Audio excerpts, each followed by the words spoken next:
Salut et bienvenue dans ces easter eggs extraordinaires. Ce mois-ci, on va parler des petits secrets bien cachés de la série Westworld. Alors enfilez votre chapeau, c'est parti. Vous le savez sans doute, la série Westworld est un remake d'un film datant des années 70. Eh bien, dans l'épisode 6 de la série, lorsque notre cher Bernard descend dans les anciens bureaux de Westworld, on peut voir un vieux cow-boy derrière lui. C'est là une référence au cow-boy joué par Yul Brynner dans le film. Et oui, il a exactement la même posture et les créateurs ont même confirmé la référence. Dans le film, c'est ce personnage qui se met à tuer tout le monde. Au début de l'épisode 8, Bernard demande à Ford pourquoi il lui a fait tuer Teresa. À ce moment-là, Ford dit alors « La vie ou la mort d'un seul homme ne serait qu'un prix minime en regard des connaissances que je cherchais et de la domination que je m'assurais. » Et ça peut sembler être une de ces fameuses tirades, sauf que non, c'est en fait un extrait du roman Frankenstein de Mary Shelley. Un joli clin d'œil quand on sait que Bernard est en quelque sorte le monstre de son créateur Ford, qui n'a rien à envier à Frankenstein.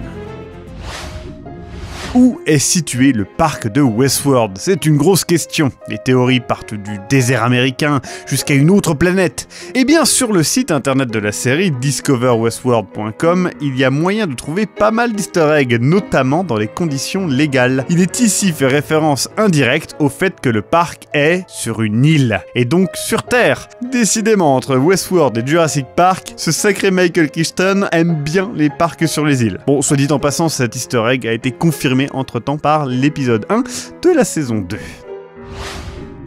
L'une des grosses révélations de la série est que l'on suit deux périodes de temps séparées de 30 ans. Et bien évidemment, de nombreux fans avaient découvert cela bien avant le twist. Figurez-vous qu'il y a plein de petits indices dissimulés dans la série. Et l'un des plus intéressants est dans l'épisode 6 où Bernard va dans les vieux bureaux et allume un vieux PC.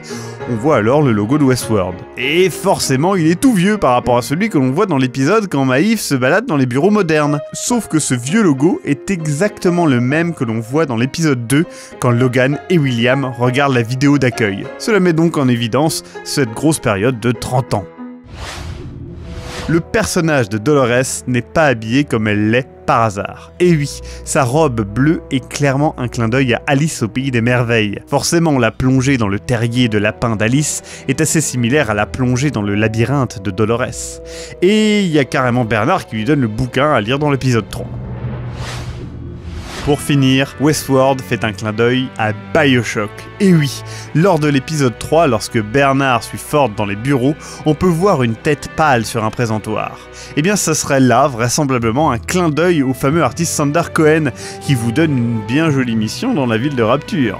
Et oui, il se trouve que l'un des créateurs de la série, Jonathan Nolan, est un fan du jeu. Il a même eu un dialogue avec le créateur de BioShock, Ken Levine, pour avoir des éléments sur la création des histoires des PNJ. Intéressant.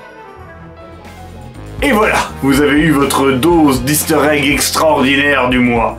À la prochaine fois.